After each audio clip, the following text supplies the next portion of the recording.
In this video, I want to show you how I created this piece of geometric art. I started by clicking File, Document Properties to open up my Document Properties dialog box.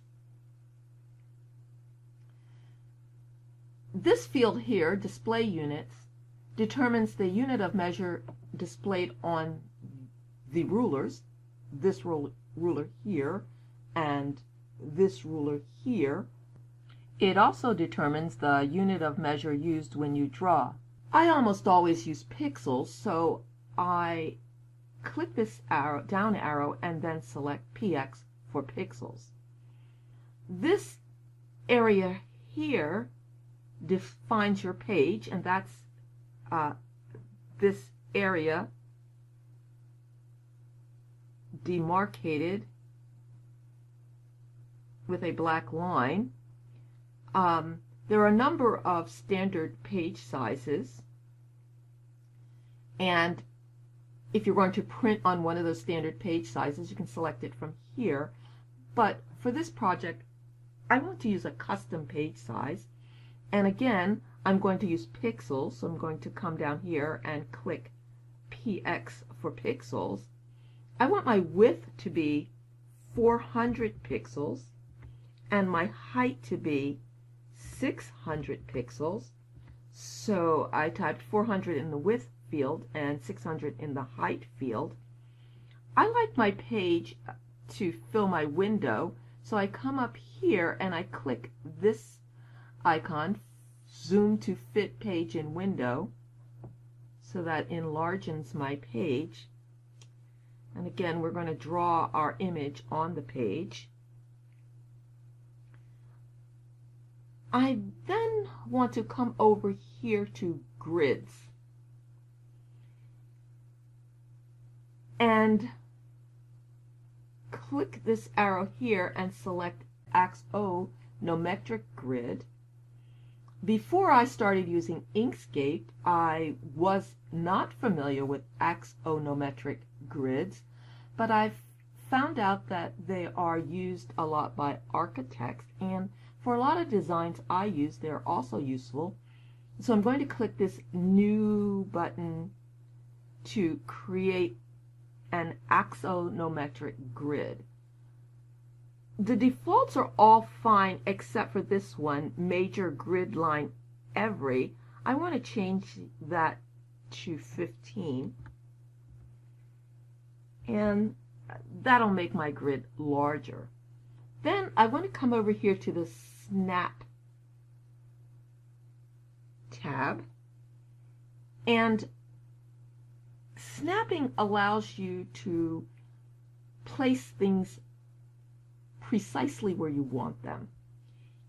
But the settings that, and I will explain that a little bit more in a few minutes, but the settings that Inkscape has by default are a little bit too sensitive for me.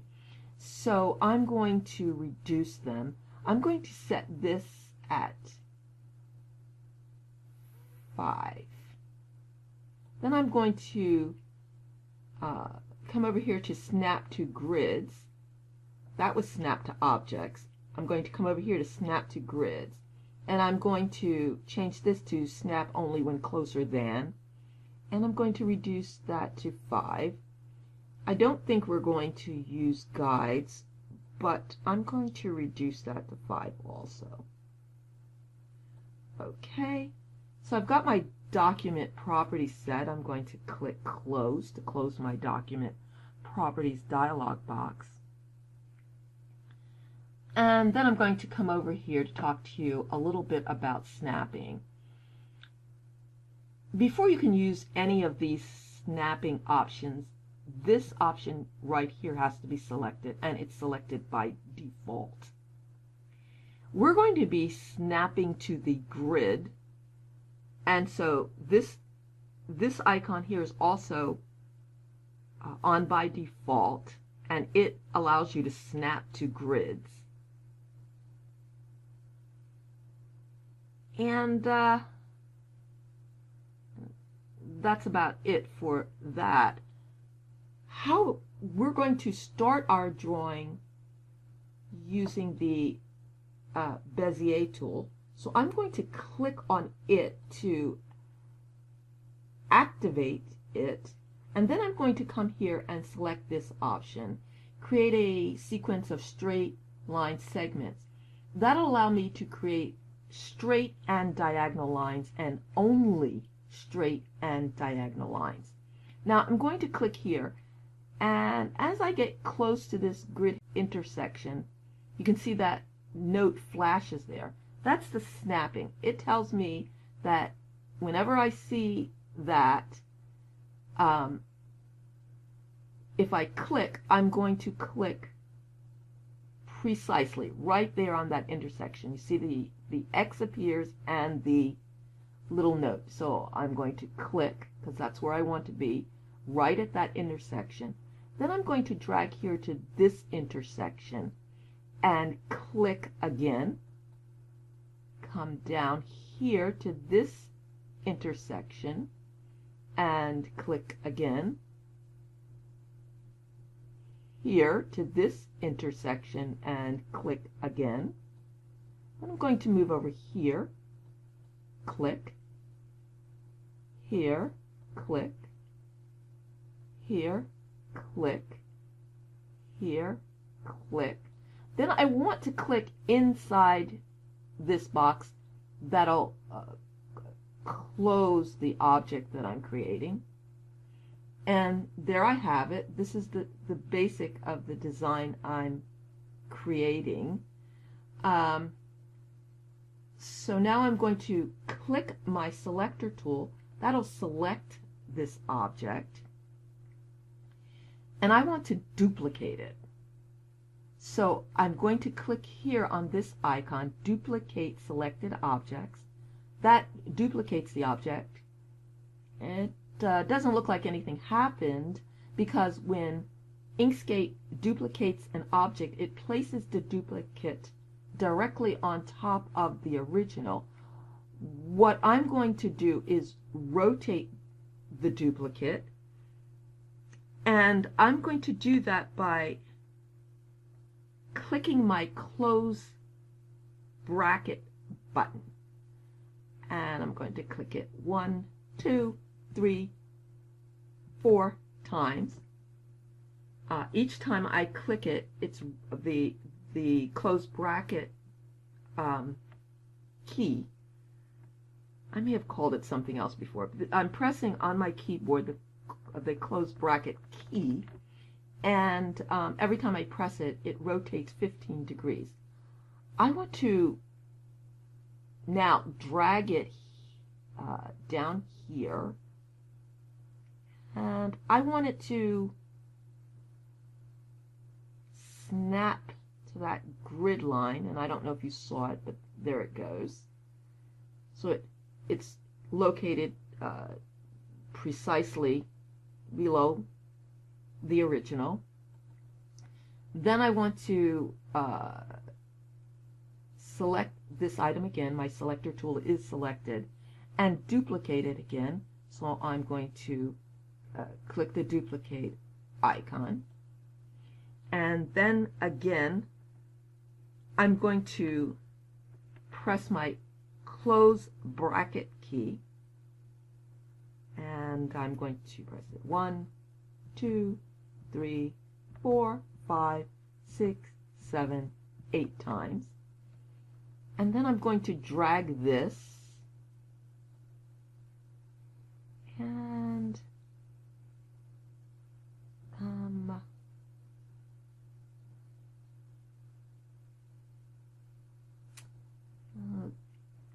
going to click here, and I want this to snap to that intersection. It snapped right there.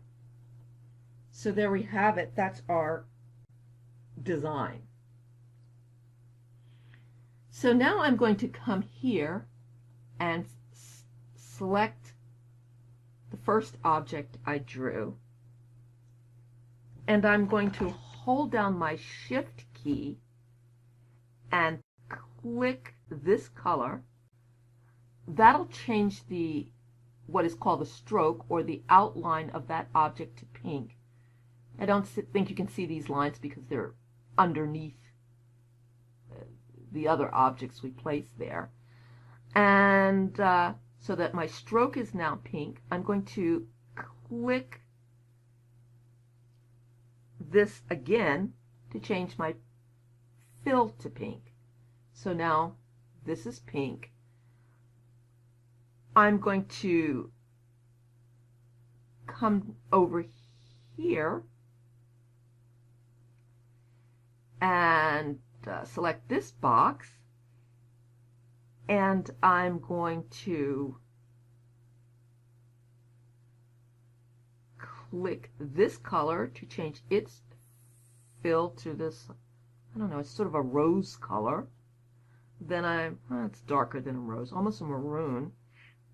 And then I'm going to hold down my Shift key, and click this again. That'll change the stroke or the outline to the same color. Then I'm going to come over here and select this box by clicking on it. And I'm going to hold down my Shift key and click this color. That'll change the stroke or the outline to brown. And I'm going to click this color again. I don't have my Shift key pressed. And that'll change the fill to brown. So there I have it. This is the object I'm going to use to create my design. Right now, I'm going to go over here to View and Page Grid. Click this. That'll toggle the grid off. We don't need it anymore. I also want to create some layers. This is our design. It's fine. So I'm going to click Layer, Layers to open up my Layers dialog box. And you can think of layers as a stack of transparent sheets that you draw on, and you can see through each layer to the layer beneath until you add opaque color. Here, this is the layer name, and by default, Inkscape always creates one layer and names it Layer 1. So we're on Layer 1. What I want to do is I'm going to click this and then double click the layer name.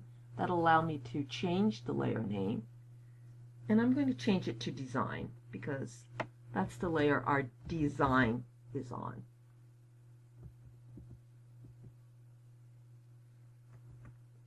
Then I'm going to come here and click this button, Create a New Layer.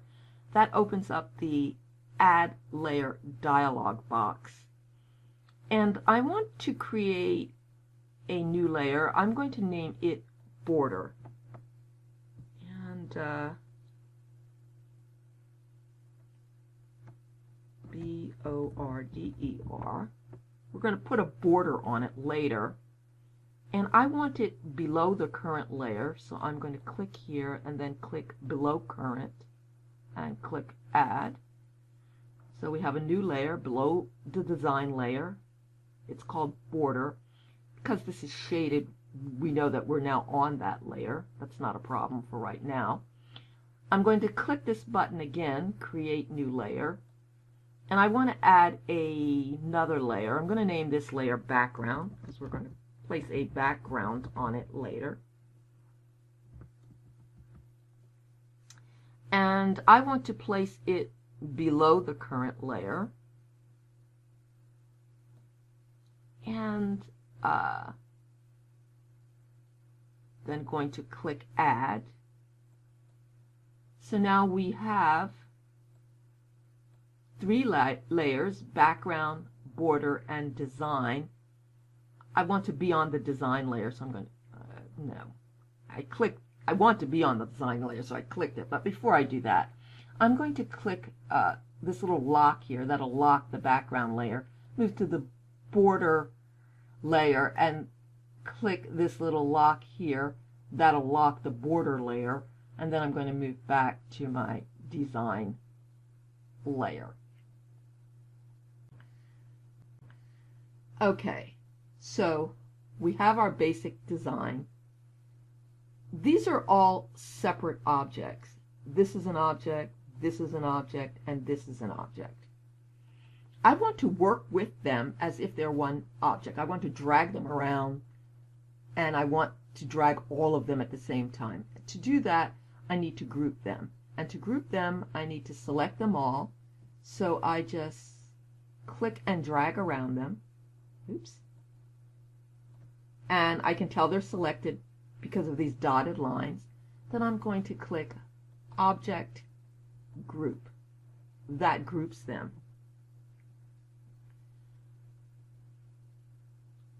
I'm then going to move them onto my page.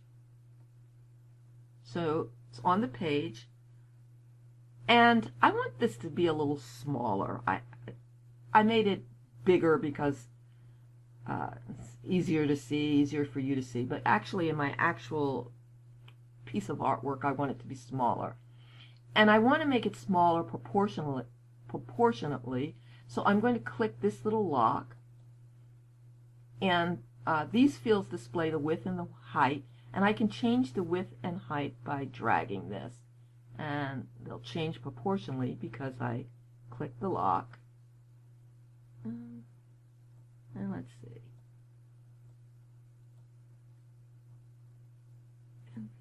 So yeah, there we have it. I think that's about the size that I want.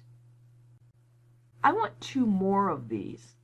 So what I'm going to do is duplicate this,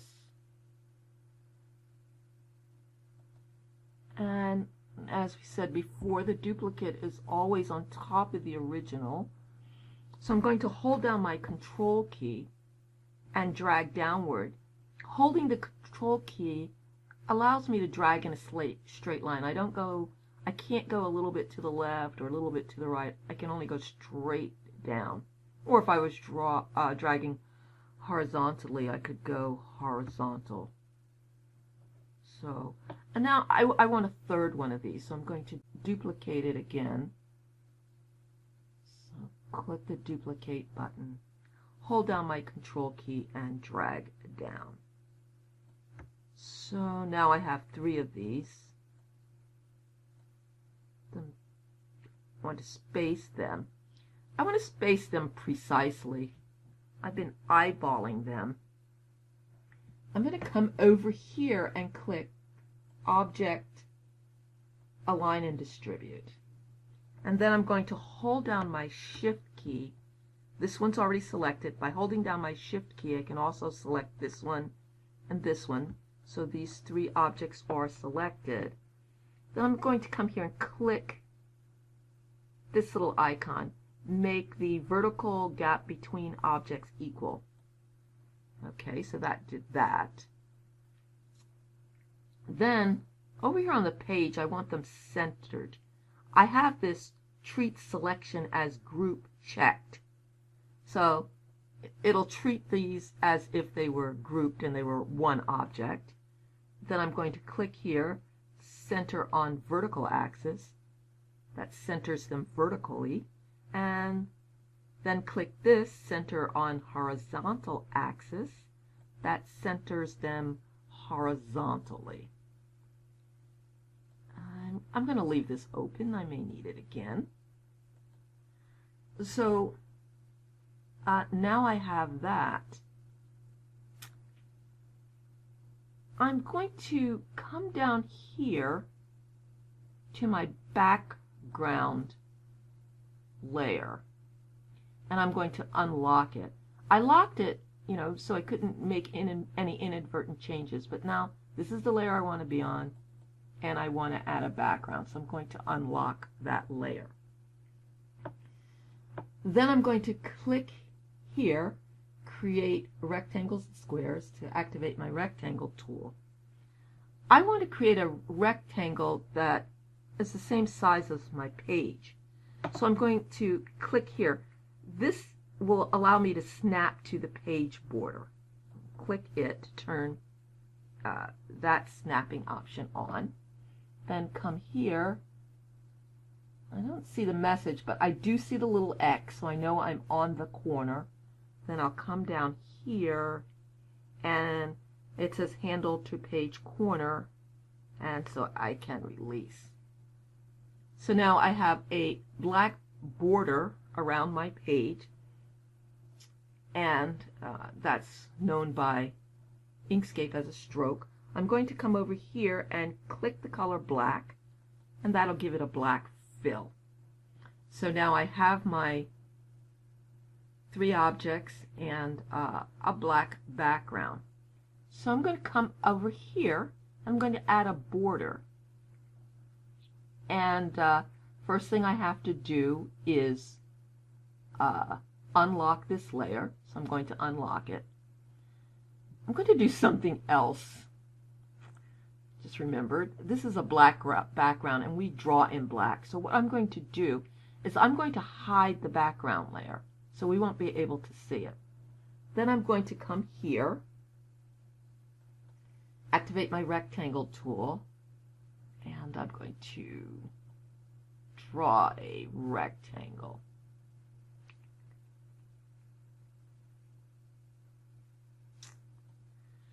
And I want that centered on my page, so we're going to center vertically and center horizontally. And I actually want this border, I'm going to click on the selector tool so you can see, this border is black. We have a black background, we're not going to be able to see it. So what I'm going to do is select it again, and then I'm going to hold down my Shift key while I click the color white. That'll change my border to white. You can't see it because our canvas is white. We can go over here and click File, Document Properties, come over to the Page tab, and then click Checkerboard Background. That would allow us to see it. That changes our canvas to a checkerboard background, and we can now see that we have a white border. I'll just leave that as it is. It doesn't cause any problems. And click Close. Then I'm going to come over here and click Background, and we have our background, we have our border, we have our design, we have our piece of art. I can close these. I'm going to lock these, not really necessary, it's just a habit of mine. So there we have it.